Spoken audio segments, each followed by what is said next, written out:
Baiklah,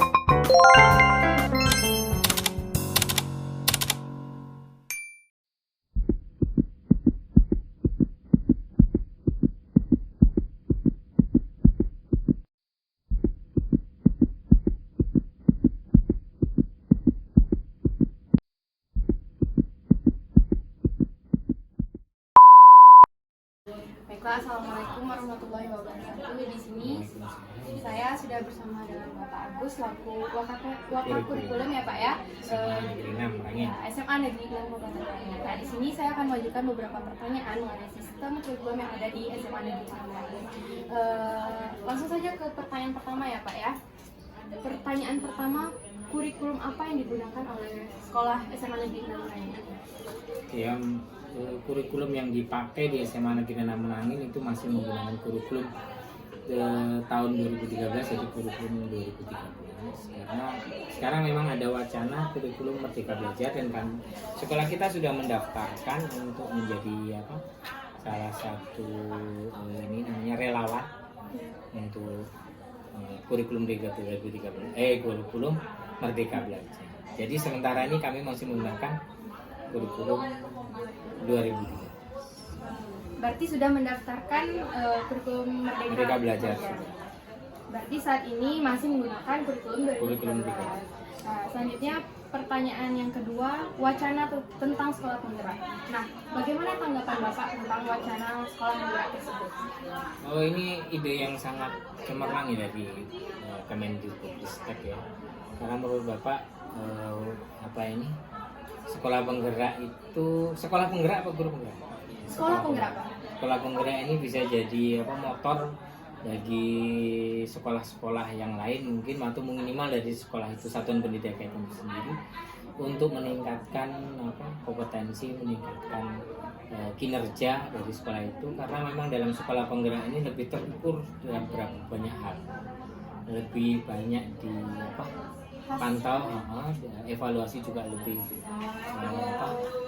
intens, lebih bagus kalau untuk sekolah penggerak. Dan kebetulan sekolah kami, kepala sekolahnya sudah, karena untuk sekolah penggerak ini yang mendaftar itu kepala sekolah. Kalau guru penggerak itu yang mendaftar adalah guru-gurunya.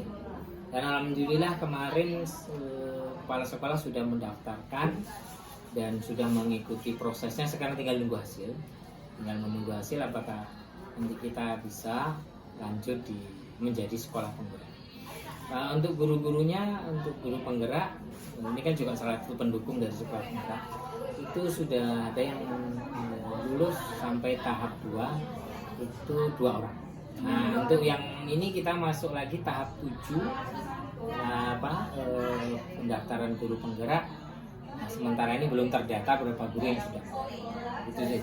Nah, intinya bahwa kami sangat mendukung, sama 6 tim mendukung adanya sekolah penggerak.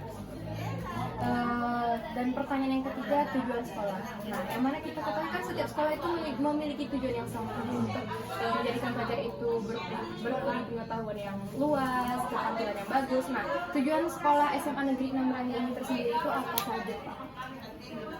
Oke ya, SMA Negeri 6 Merangin sejalan dengan Kementerian Pendidikan untuk mencerdaskan bangsa, ya jelas tujuan utamanya adalah untuk membuat atau menciptakan ekosistem belajar yang baik buat anak agar bisa mencapai visi dan misi dari SMA Negeri 6 Merangin ini. Dengan adanya tujuan itu, visi dan misi sudah dijalankan, sehingga program-program untuk mencapai tujuan itu juga akan terlaksana dengan baik. Jadi tujuannya yaitu tadi sejalan dengan Kemendikbudristek untuk mencerdaskan anak bangsa dan menciptakan ekosistem belajar yang sehingga tercapailah tujuan pembelajarannya. Nah, selanjutnya menyangkut tujuan sekolah, visi dan misi, Pak. Visi dan misi sekolah SMA Negeri 6 ini apa? Visi dan misi SMA Negeri 6 ini kalau yang termaktub di dalam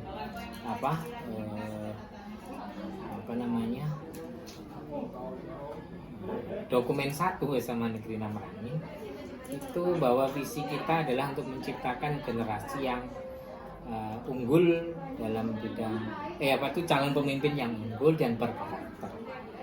maksud di dalam dunia iptek ini ya. Jadi banyak hal yang kita lakukan, terutama anak dibekali dengan apa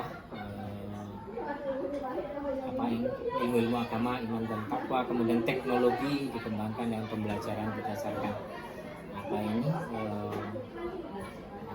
IT ya, berdasarkan IT. Bahkan kita kemarin daring itu juga alhamdulillah berjalan dengan sangat baik dengan menggunakan IT. Selanjutnya masalah pembiayaan, operasional, prasarana, itu bagaimana? Pembiayaan kita ada 3 sumber ya. Kalau pembiayaan itu yang pertama yang kita itu dari pemerintah daerah, itu dana BOS. Kemudian dari dana pusat, biasanya kalau untuk pembangunan itu dana pusat. Kalau dana BOS ini biasanya untuk operasional ya. Kalau pusat itu biasanya pembangunan. Dan biasanya juga kami ada dana yang mandiri, tapi nanti itu besarannya juga tidak sesuai kesepakatan dari komite sekolah biasanya gitu. Ya komite sekolah untuk pembiayaan. Selanjutnya keadaan peserta didik, jumlah kelas, jumlah pesertanya. Oke, peserta didik yang terdata di dalam Dapodik itu 890. Jadi sebenarnya kemarin itu ada 907, tapi setelah kemudian kemarin ada anak yang pindah, ada anak yang keluar gitu ya, tidak melanjutkan sekolah lagi, itu akhirnya tinggal 895 yang terdata di Dapodik. Dengan jumlah rombel kami 27 rombel, rombongan belajar, masing-masing setiap rombel itu ada 9 lokal, di mana 6 lokal IPA kelas 10, IPS 3, dan kelas 11 juga demikian, kelas 12 juga. Jadi bahasa. Selanjutnya keadaan dan jumlah guru. Kami jumlah guru yang PNS yang sudah sertifikasi alhamdulillah sudah banyak, yang non PNS juga. Ada 42 guru yang sudah sertifikasi dari jumlah 57 guru. Nah, dari 57 guru yang sudah PNS ya, ada pegawai negeri itu 43 orang. Dengan sekarang ada tambah Bu Mimi ya, 44 orang. Ada guru Bu Mimi. Itu yang PNS, dan yang sudah sertifikasi itu 42. Jadi yang belum sertifikasi cuma 2 orang ya, PNS ya. Ya guru baru itu dengan ada lagi guru lama tapi yang belum. Jadi sebagian besar sudah sertifikasi ya PNS. Sebagian besar Pak ya. Selanjutnya sejarah sekolah. Ini mungkin sedikit panjang ya mengenai sejarah sekolah. Sejarah sekolah ya. Sekolah kita ini kalau Bapak pribadi ya, kalau malah sejarah ke sekolah memang belum begitu. Nah, cuma sekolah kita ini berdiri tahun 1997. Waktu itu jumlah murid hanya sekitar 70 siswa ya. Dan sebelum itu memang kita masih menginduk. Sebelum 97 kita tahun 96 itu menginduk di SMA 1. Kemudian alhamdulillah di 97 itu karena ada jumlah siswa yang sudah memadai 70 siswa, hingga kita bisa berdiri sendiri ya di sekolah ini tahun 97 itu. Dan sampai sekarang ya alhamdulillah perkembangan sekolah kita sangat pesat ya, jumlah peserta didiknya juga tidak pernah kurang dari 900 tiap tahun. Dan kita juga sudah banyak punya fasilitas sekolah yang belum dimiliki sekolah, terutama dalam hall. Kita satu-satunya di SMA 6 Merangin punya hall, dan satu-satunya SMA di Merangin yang punya mobil operasional. Itu kebanggaan. Sudah ada. Jadi seiring berkembangnya zaman jadi semakin maju. Ya, alhamdulillah. Dapat dukungan juga orang tua siswa di sini kan, juga pemerintah daerah, juga guru-guru semangat. Selanjutnya perbedaan ketika ada ujian UN dengan tidak. Kalau sekarang ini UN atau apa Pak namanya? Sekarang ujian sekolah. Kami sekolah. ya, kami memang merasakan ada perubahan yang sangat signifikan ya, terutama dalam hal keseriusan siswa untuk belajar dan juga kesiapan guru untuk mengajar. Terutama yang pertama, dalam keseriusan siswa itu sudah cenderung berkurang karena memang siswa tidak dituntut lagi untuk ujiannya itu bersetara nasional yang disamakan seperti dulu, sehingga tidak ada beban psikologis mereka untuk sungguh-sungguh belajar untuk sampai ke ini. Dan satu lagi, karena memang ditentukan oleh sekolah kelulusan sekarang, jadi sisi negatif dari tidak adanya itu anak-anak jadi relatif lebih malas. Kalau menurut saya, maksudnya malas dalam tanda petik ya, artinya mereka tidak lagi termotivasi seperti dulu mereka mengerjakan soal-soal soal-soal ini. Tapi ada sisi positifnya. Sisi positifnya kami punya kesempatan untuk elaborasi, guru-guru ini ya, elaborasi mata pelajaran yang lebih dalam, lebih luas, karena memang tidak ada lagi kami seperti waktu dulu harus ada persiapan selama sebulan atau 2 bulan sebelum itu untuk mengerjakan soal-soal itu. Ada kelebihannya di situ. Dalam hal guru juga demikian, guru dalam mengajar sehingga relatif lebih berkurang ketegangannya ya. Memang itu sisi positif, tapi sisi negatifnya ya selalu ada sisi positif, sisi negatif. Sisi negatifnya guru-guru jadi lebih santai, artinya untuk potensi pengetahuan mereka itu tidak lagi termotivasi untuk seperti dulu mereka harus banyak persiapan untuk masuk. Tapi ya itu tadi kelebihannya, guru lebih mengajarnya lebih enjoy, lebih enak, lebih paham, dia tidak terbebani, lebih paham. Jadi ada satu posisi positif dan sisi negatif. Cuma ini kan dalam kemarin surat edaran pemerintah itu nomor 1 tahun 2021 itu kan tentang pengadaan itu kan diganti dengan asesmen nasional nomor 57 tahun 2021. Bukan surat edaran ya, peraturan pemerintah kan tentang evaluasi yang diganti menjadi asesmen nasional. Nah, asesmen nasional ini hasilnya belum kami ketahui. Ini yang nanti kami masih tunggu juga hasil. Sudah bisa sebenarnya diakses rapornya, tapi kebetulan kepala sekolah lagi di Jambi, sehingga yang bisa membuka akses itu hanya melalui akun belajar ID-nya kepala sekolah. Ada sisi positif dan dia selalu ada pasti guru atau siswanya ya Pak ya. Jadi pertanyaan yang ke-10 itu perbedaan pembelajaran offline dan online. Kan kemarin kita pandemi nih Pak, kan sempat SMA 6 ini online kan pembelajarannya. Jadi perbandingan dari pembelajaran online dan offline itu seperti apa? Online dan offline tentunya sangat jauh perbedaannya ya. Kemudian alhamdulillah pemerintah waktu itu mengadakan kurikulum, selain kurikulum 213 ada namanya kurikulum pilihan, yaitu kurikulum darurat ya, dan kurikulum yang sekarang ini prototipe ya. Nah, yang prototipe ini kemudian diteruskan menjadi kurikulum Merdeka Belajar.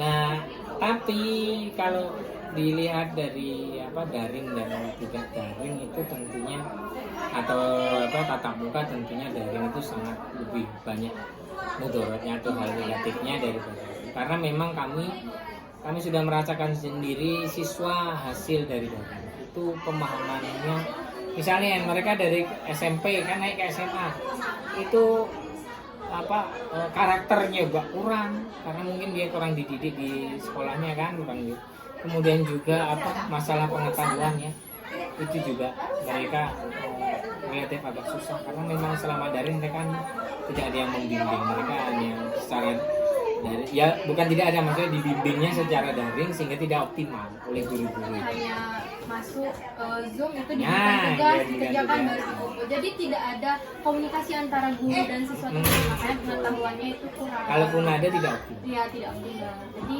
lebih enak itu online. Ya jelas. Nah, kami udah merasakan hasil dari online itu, karakter yang di kelas 11, 12 ini kan, kemarin kelas 10 itu kan dari SMP ya. Kelas 10 kami kemarin kan langsung sudah tatap muka.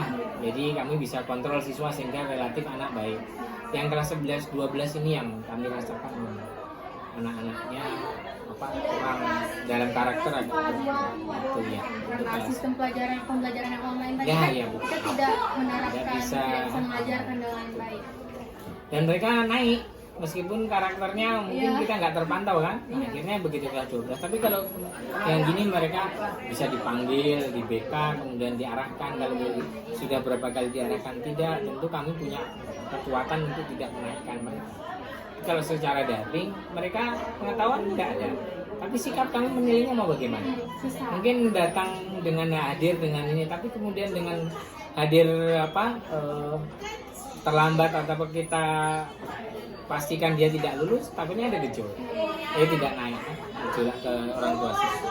Ya karena online tadi kan sekedar memberi tugas Iya. absen, jadi kan kita nggak ini Hasilnya aja itu banyak mudaratnya daripada sisi positifnya Pak, ya. dari Tapi sisi kalau dari siswa tersendiri itu banyak sisi positifnya Pak. ya iya senangan Bisa mereka ya. tidur ya kan. Bisa tidur di rumah. Rumah. Tapi tidak juga Mbak, waktu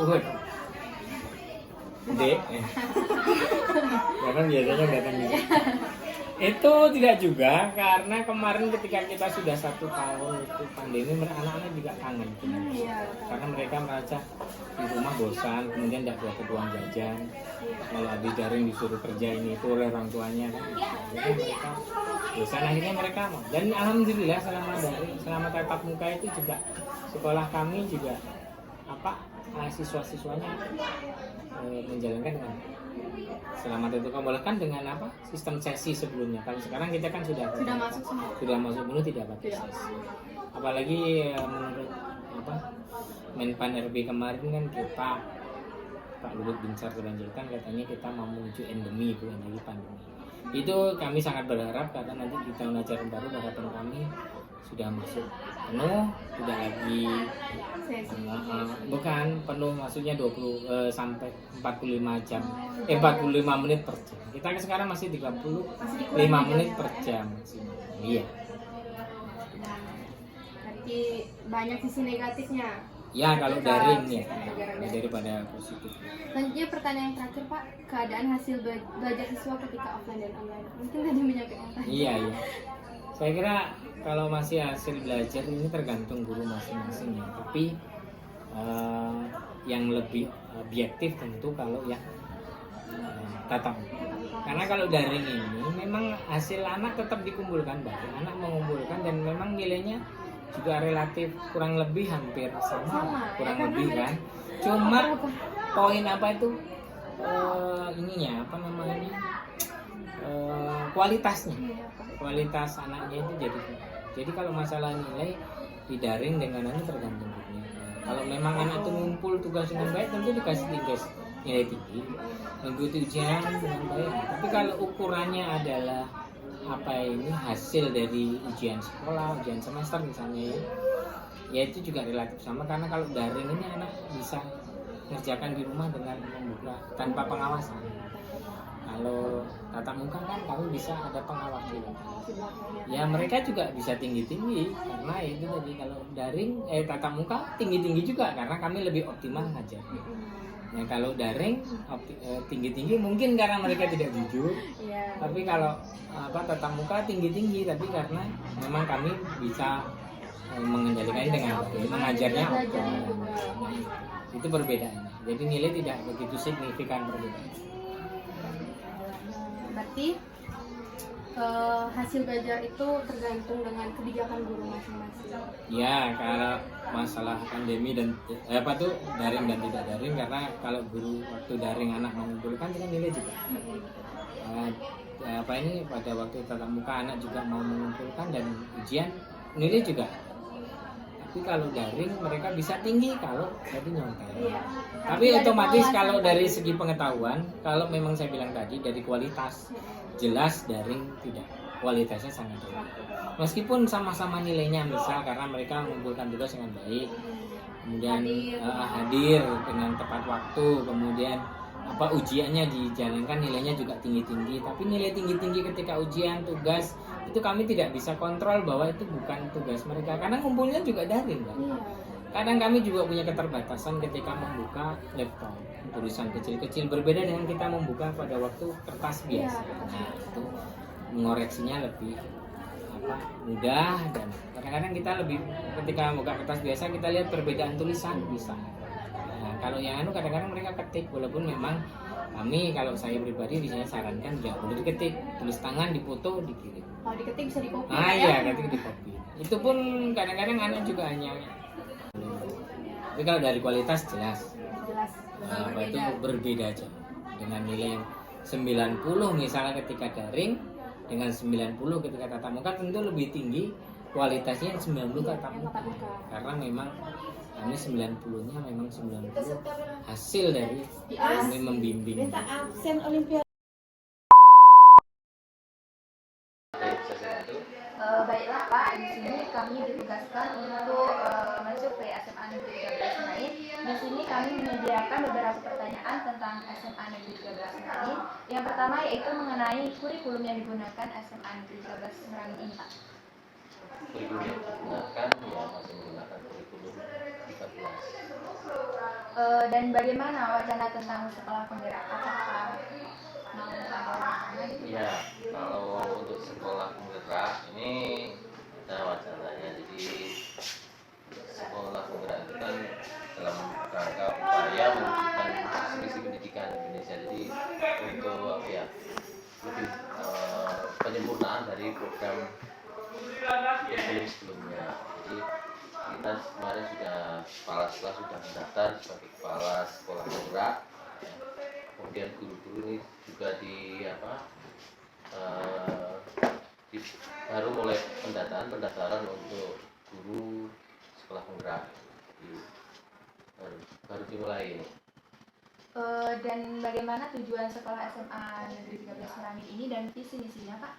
Bisa Jadi dijelaskan? kalau tujuan SMA 13 Merangin ya tentunya ini sesuai dengan visi dan misinya, yaitu mewujudkan insan yang berakhlak mulia. Nah, mungkin bisa ditulis ya, mewujudkan insan yang berakhlak mulia, berprestasi, serta bijak terhadap lingkungan. Jadi intinya bahwa insan yang mulia itu ya tentunya insan yang religius gitu kan, kemudian juga berprestasi, cerdas, inovatif, kemudian memiliki kemampuan untuk bisa menggali sesuatu yang baru, kemudian insan peduli terhadap lingkungan itu ya insan yang memiliki kesadaran kepedulian terhadap lingkungan, baik lingkungan sekolah maupun di masyarakat. Kemudian juga insan yang dapat berpikir kritis maksudnya ya, dalam untuk menjadi solusi, karena ya tantangan zaman apalagi era globalisasi ini kan.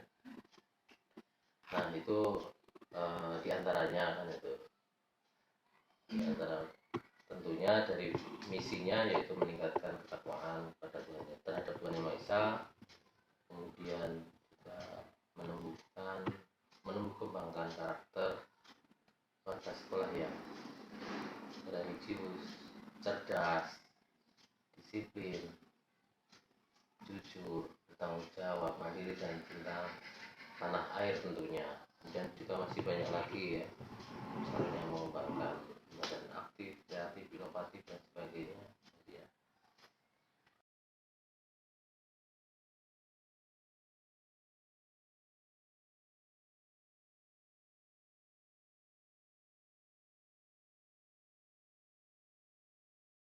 Baiklah Pak, di sini kami juga akan menanyakan tentang pembiayaan SMA Negeri 13 Merangin. Kalau pembiayaan tentunya kita dari pemerintah ya, dana bos gitu ya. Kemudian kalau ya tentunya itulah yang terutama dari dana bos, karena tentunya sekolah kan banyak, ada mungkin untuk kalau gaji ya ada yang PNS, ada yang non PNS. Jadi yang non PNS ada yang dari bos, dibiayai oleh dana bos, ada yang dibiayai komisi. Nah, sifatnya kalau komite itu ya sifatnya membantu, misalnya ada keperluan apa ya, misalnya untuk bangun apa itu kan sifatnya itu urusan dari komite, bukan sekolah ya. Tentunya kalau pembiayaan yang jelas dari pemerintah ya. Terus begini Pak, tentang keadaan peserta didik, berapa jumlah rombelnya gitu? Jadi kalau rombelnya ya alhamdulillah kita ada peningkatan. Jadi kelas 12 ada 4, 2 MIPA, 2 IPS. Sama juga dengan kelas 11-nya, 2 MIPA, 2 IPS. Nah, untuk yang kelas 10 alhamdulillah tahun kemarin ada peningkatan. Jadi ada 5 rombel. Ya, 5 rombel yang 3 MIPA, MIPA 1, MIPA 2, MIPA 3 dan 2 IPS, IPS 1 dan 10 IPS 1, IPS 2. Itu kalau jumlah siswanya ya totalnya kurang lebih 347. Baiklah Pak, bagaimana keadaan dan jumlah gurunya? Kalau jumlah gurunya ada 29. 29 ini 15 guru PNS, yang 14 non PNS. Jadi jumlahnya ada sekitar dengan kepala sekolah itu jadi ada 30. Dan bagaimana Pak sejarah sekolah SMA Negeri 13 Merangin ini? Nah, kalau secara SMA nih, jadi SMA Negeri 13 itu ya mungkin saya sampaikan sekilas saja ya. Iya Pak. Jadi pada awalnya ini bernama SMA Persiapan Negeri atau SMA PN Tapir gitu ya, yang didirikan Juli 2004. Nah, kemudian ya atas dasar kerjasama pemerintah desa dengan tokoh masyarakat waktu itu ya. Kemudian awalnya hanya memiliki 75 siswa, ya sudah lumayan gitu, karena memang kita jauh dari sekolah lain itu kan agak jauh gitu ya. Yang waktu itu masih numpang di gedung SD 28 ya, SD 28 Sumber-Agung. Kemudian kalau operasionalnya waktu itu ya memang dari orang tua siswa, murni dari orang tua siswa ya, awal berdirinya itu, dan dibantu oleh pemerintah desa. Nah, baru tahun 2005 itu mendapatkan satu paket unit sekolah gitu ya, pada waktu itu, kalau salah bulan Maret 2005. Nah, kemudian berubah namanya gitu ya, jadi dalam tahun itu 2005 itu berubah namanya menjadi SMA Negeri 2 Tabir. Itu awal berdirinya ya. Nah, kemudian berubah lagi menjadi SMA 13 sampai saat ini. Juga bisa dijelaskan Pak perbedaan ketika ada UN dengan tidak ada UN? Ya, jadi PUN itu kan merupakan kebijakan pemerintah gitu ya. Jadi yang pada akhirnya kemarin itu kan PUN itu bukan menjadi apa ya syarat kelulusan gitu ya. Jadi ya kalau dibilang bedanya gimana ya, jelas ya pelaksanaannya nggak ada gitu ya. Ya kita dengan USBN gitu. Nah, ya kita ikuti aja kebijakan pemerintahnya gitu. Iya, Pak. Dan bagaimana perbedaan pembelajaran offline dengan online ketika pandemi ini? Ya, jadi kalau pembelajaran masa pandemi ini online, kita sebenarnya kita tidak dikatakan online kemarin itu. Bukan, maksudnya bukan tidak ada tatap muka, cuman bisa dibilang bukan daring juga, karena kita sistemnya dengan WA, WhatsApp gitu kan. Kalau jaringan dalam jaringan gitu ya.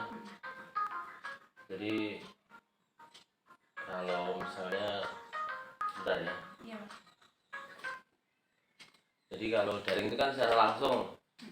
Misalnya kita daringnya sebenarnya apa ya namanya?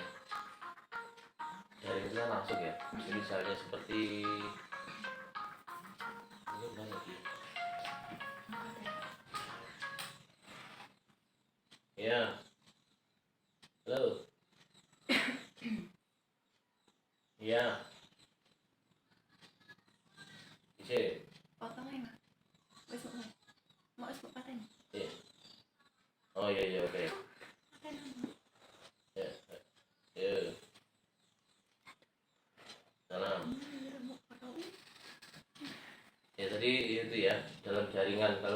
sebenarnya walaupun apa ya PJJ pembelajaran jarak jauh, tapi tidak, sebenarnya ya bukan daring, kita menggunakan WA group kan.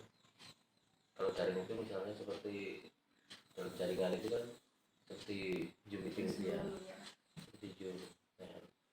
Ya kalau bisa dibilang tadi apa ya, sangat terbatas. Pak itu mau nanya tentang bagaimana keadaan hasil belajar siswa ketika offline dengan online. Ya, kalau hasil belajarnya mungkin bisa dirasakan semuanya sama-sama ya. Tidak, saya kira tidak hanya sekolah kita aja,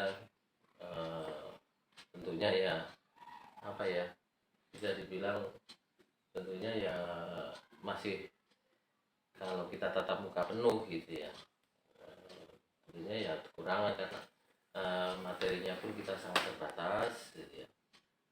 Kalau tatap muka penuh kan, apalagi jamnya penuh gitu kan, lebih leluasa, jamnya lebih lapang. Nah ini masih juga sekarang masih dibatasi juga jamnya, jadi tetap ada bedanya materinya. Dalam penyampaian materinya Bapak Ibu guru ini ya sedikit banyak mengalami kesulitan karena keterbatasan gitu ya. Ya mungkin ya hanya bisanya berusaha untuk mendorong siswa untuk lebih banyak membaca gitu.